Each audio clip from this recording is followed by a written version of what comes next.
In the last series of videos, we had introduced and studied the consequences of Newton's laws of motion.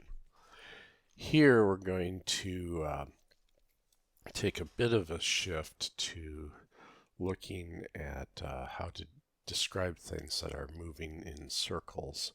For instance, a satellite in orbit, a kid on a merry-go-round, anything like that. It shows up enough that it's been worthwhile for the physics community to develop a set of machinery on that. So that end, we'll first start by defining angular position. So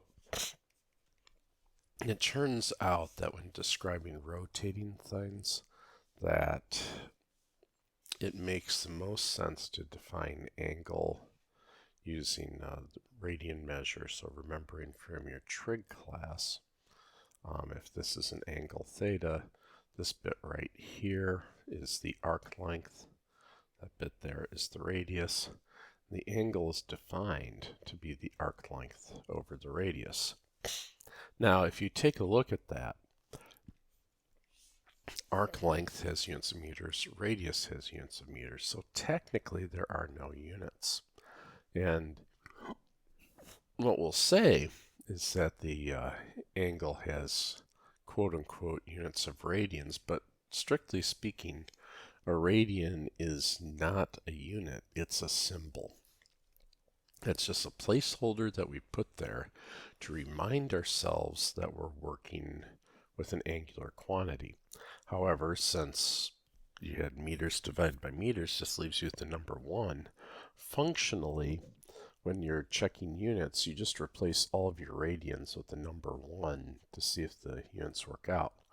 This is actually kind of important because if you try to treat radians like you would meters or something like that, sometimes when you're doing problems, you'll have, say, radians on one side of the equation, radians squared on the other side of the equation. And you might be tempted to think that your units didn't check, but you would be incorrect about that. And that's because 1 squared is 1. So when you're checking units, treat radians like they are the number 1. So also, by convention, if we measure our angles, say from the plus x axis or wherever our reference line is,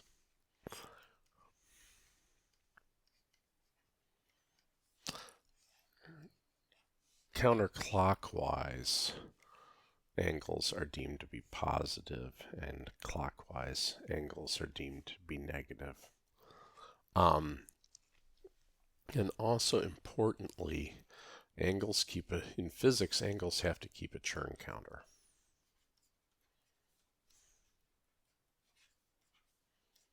Now, what do I mean by that? What I mean is that since ultimately we're interested in the motion of a thing, it matters whether something turns through an angle of pi or whether it turned through an angle of 3 pi. So in the case of 3 pi, it means that you did an extra turn.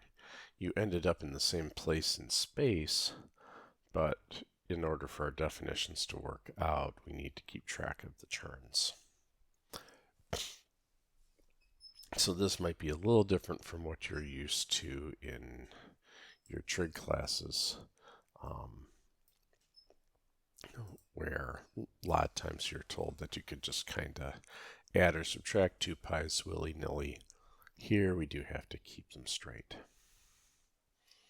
Okay.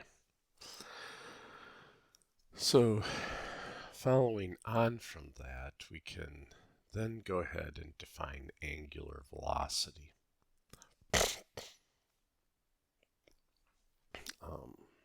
There we go.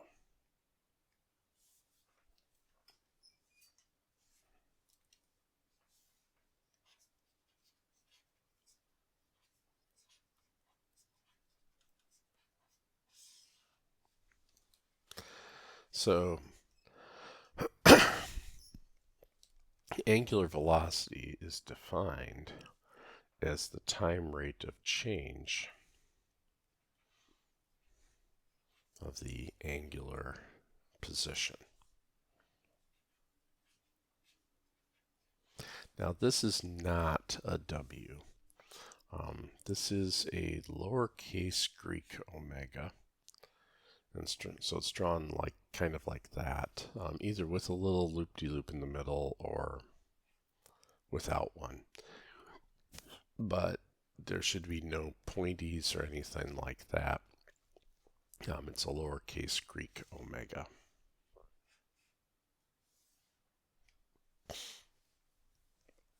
And again, so here checking units, the units will be radians per second. And again, you treat the radians like they're the number 1 when balancing things. However, don't get in the habit of writing seconds to the -1. In fact, that gets confusing enough because that could be confused with frequencies. That here's a special symbol for frequency, the hertz, Hz, which is seconds to the -1. And we also write angular velocity as radians per second. And we tried to avoid as much as possible ever just plain writing seconds to the -1 in order to avoid as much confusion as possible. So as far as interpreting signs go, plus means that we're rotating counterclockwise, and minus means that we're rotating clockwise. Now, you are free, of course, to define clockwise to be positive and counterclockwise to be negative, but this is the default assumption. And this default assumption actually has to do with the way the Earth rotates. If you look down from on top of the Earth's, if you were to get in a helicopter and fly far above the Earth's North Pole and look down, you would see that the Earth is rotating counterclockwise. The way that I remember how the Earth rotates for when I need to know that is I look at the nation of Brazil. Its coast, the wedge that its coastline makes going into the Atlantic Ocean, to me looks like an arrowhead that means spin this way.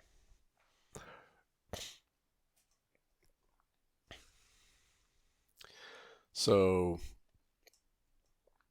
we can do, so we can make graphs of this sort of thing. So for instance, if I were to make a plot of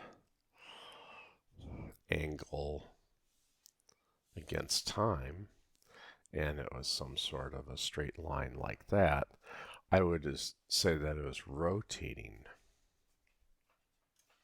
uniformly. And the corresponding angular velocity graph for this would be a horizontal line. So although angular velocity and angular position are different quantities than the linear velocity and linear position that we've been dealing with so far, they do have the same relationship with each other. So if something is rotating uniformly, the graph looks like a straight line, and for the position, angular position, and the angular velocity will look like a horizontal line. And all the same slope and area under the curve tricks work as well. Now, a lot of times when you're looking at things rotating, you're, say, looking at, an example I'll go back to a lot is, say, a ball on a string. As the ball on the string is going around, it's going around at a certain angular velocity. But if you think about it, the ball itself at all times has to be going at some particular linear velocity, right?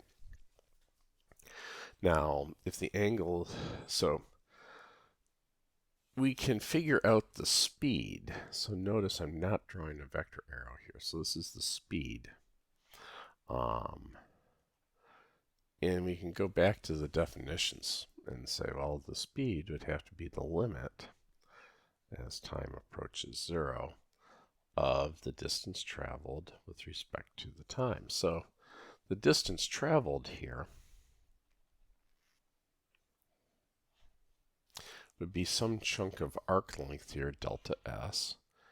And remembering our definition of arc length, this would be some chunk of angle, delta theta. And we would be saying that delta s equals r delta theta. So let's just put that in. So this would be the limit as delta t approaches 0 of the change in the quantity, of r delta theta with respect to time. But since the radius is a constant, then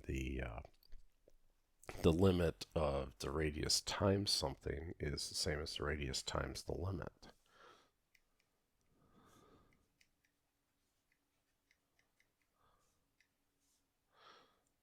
Delta theta over delta t, and you go, oh my gosh, that's omega. So we'll usually call this the tangential velocity.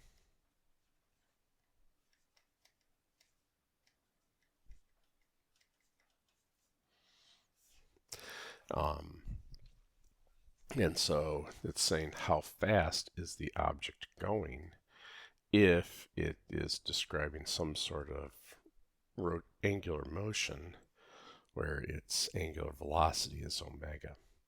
Now here you might say, wait a minute, that's really the tangential speed, and I could kind of give you that, but we do know that from before that the direction is always tangent to the path.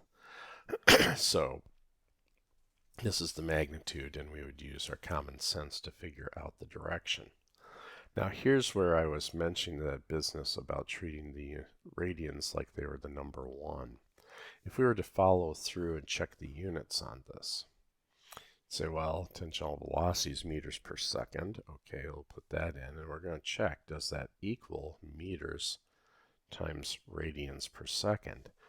And you might be tempted to say, well, gee, you got that radian there, so clearly not. But this is where we have to remember, when balancing units, we always have to replace radians with the number 1. And then you say, yeah, meters times 1 over seconds. Yeah, that's meters per second.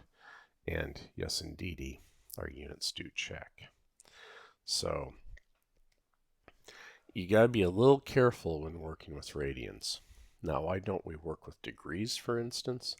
That turns out to be because of the whole arc length radius thing. Especially when we get to looking at wave motion and simple harmonic motion and stuff like that, it'll be far, far, far more convenient for us to work in radians and pay the small price of having to remember to replace radian with the number 1 than to work with degrees. If we work with degrees, we're going to have to carry all sorts of factors of 180 over pi through all of our calculations, and that would get very, very tedious, very, very fast. So I'll close this video out with a quick example. So let's just say you got yourself 2 pulleys, and we'll make them fairly large just because I want my numbers to be nice and clean. So let's say we have a pulley of radius 1 meter.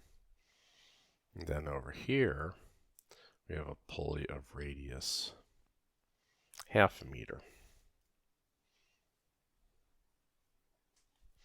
And I connect the 2 pulleys with a fan belt.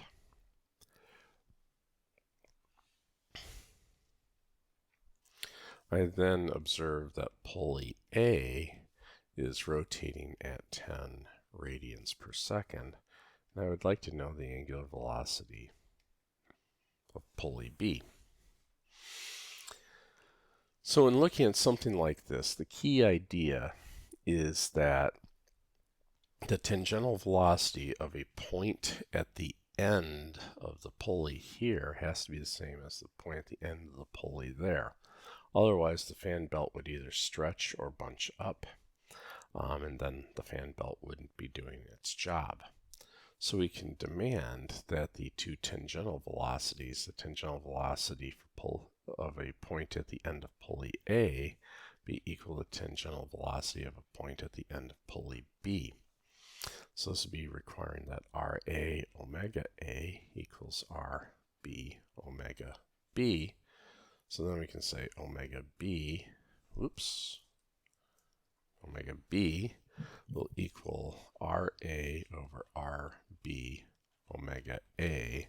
So this is 1 meter over half a meter times 10 radians per second. Cancel the meters. We're left with 20 radians per second.